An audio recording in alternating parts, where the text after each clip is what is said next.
మీకు మేము పర్మిషన్ ఇస్తామని చెప్పి అక్కడ ఎస్పీ గారు చెప్పారు. ఓకే, బ్రహ్మాండంగా రావచ్చు మీరు కట్టినటువంటి మెడికల్ కాలేజీ నిజంగా కట్టుంటే చూపించవచ్చు. ఓకే, వెంకటేష్ గారు. బ్రహ్మనాయుడు గారు, ఇప్పుడు తెలుగుదేశం పార్టీ అధికార ప్రతినిధి వంశీ గారు చాలా చక్కగా చెప్పారు. పంచప్రభాకర్ అనే ఈడియట్ జగన్మోహన్ రెడ్డి గారి యొక్క చెల్లెల్ని ఇలా తిట్టారు అని చెప్పేసి. మరి దానికన్నా ముందు మన బాలకృష్ణ గారి ఇంటి దగ్గర నుంచి అదే మనిషి మీద ఇంకా దారుణమైన అక్రమ సంబంధాలు అంటగడుతూ నా మీద అక్రమ సంబంధాలు అంటుగడుతూ బాలకృష్ణ ఇంటి నుంచి ఒక ఐపీ అడ్రస్ ద్వారా ఇలాగ నా మీద ప్రాపగండా చేసింది అని చెప్పేసి అని అన్నారు కదా. నేను అనలేదు బ్రహ్మనాయుడు గారు, మీరు కూడా అనలేదు. షర్మిల గారే చెప్పారు కదా స్వయాన. అంటే ఆ రోజు వారికి కరెక్ట్ ఇన్ఫర్మేషన్ ఉందో లేకపోతే ఆవిడ కూడా జ్వరం వచ్చిందంటారా ఏంటి కొంపదీసి? ఇప్పుడు ఎందుకు చెప్పలేదు మరి ఆవిడ? ఇంకోటి ఏంటంటే ఈ వైఎస్ఆర్సీపీ పార్టీ అధికార ప్రతినిధికి కాస్త బీపీలో ఆగన్న మళ్ళీ నాగేంద్రతో విజ్ఞత గురించి చెప్పించుకోవాల్సి వస్తుంది. అలా కాదన్న, నువ్వు నేను మళ్ళీ నాగేంద్రతో విజ్ఞత గురించి చెప్పించుకోవాల్సి వస్తుంది. ఒక్క నిమిషం అన్న, ఆగన్న ఒక్క నిమిషం, టైం ఇవ్వన్న ప్లీజ్ అన్న. మళ్ళీ నాగేంద్ర అన్న వచ్చి విజ్ఞత అంటే ఏంటో చెబుతాడు నీకు నాకు.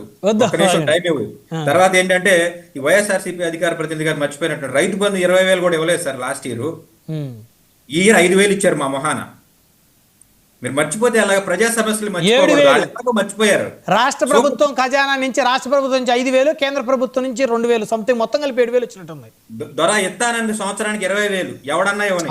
మరి 5,000 అబద్ధం చెబుతారు. 7,000 వస్తే 2,000 ఎందుకు తగ్గిస్తారు మీరు? రాష్ట్ర ప్రభుత్వం నుంచి 5,000 కదా వచ్చింది. అవునండి, కేంద్రం 2,000 బైఫర్కేషన్ చెప్తాను. మీరు వాళ్ళకన్నా ముందు ఎగ్జైట్ అయిపోతా ఉంటారు. ఏంటో మాకు అర్థం కావట్లేదు. 7,000 సార్ ఇవ్వాల్సింది 30,000. మనం ఇవ్వం దాన్ని మనం ఖచ్చితంగా ప్రశ్న మాట్లాడొద్దంటే ఇంకా మాట్లాడటానికి ఏమీ లేదంటే కామెడీగా సినిమాలో చేస్తే బాగుంటది, కామెడీ టీవీ షోల్లో బాగోదు. చేయండి, చేస్తున్నారు మీరు. సూపర్ 6 అయిపోయింది ఇంకేం లేదంటున్నారు కదా. బయటికి వెళ్తే తంతారన్న 1,500 నీకు 1,500 అన్నారు కదా.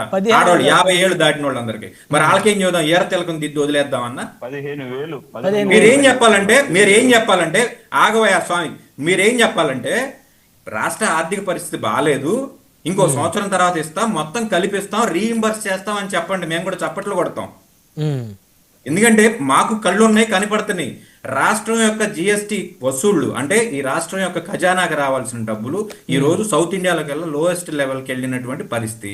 వ్యాపారాలు బాగోలేనటువంటి పరిస్థితి. వ్యాపారాలు బాగుంటేనే కదా ప్రభుత్వానికి కూడా డబ్బులు వచ్చేది. ఎంత కేంద్ర ప్రభుత్వం మా వాళ్ళే నిలబడిందని తొడగొట్టినా మెడ ఇచ్చినా మన మొహాన్ని ముష్టి కూడా ఏం వేయట్లేదు. వాళ్ళ దగ్గర నుంచి రావాల్సిన ఫండ్స్ వస్తే వీళ్ళు ఇస్తానన్న కార్యక్రమాలు చేయొచ్చు. As promised by the honourable chief minister Chandrababu Naidu 75,000 కోట్ల రూపాయల మనకి ఫ్రీబీస్ ఇవ్వాల్సినటువంటి పరిస్థితి.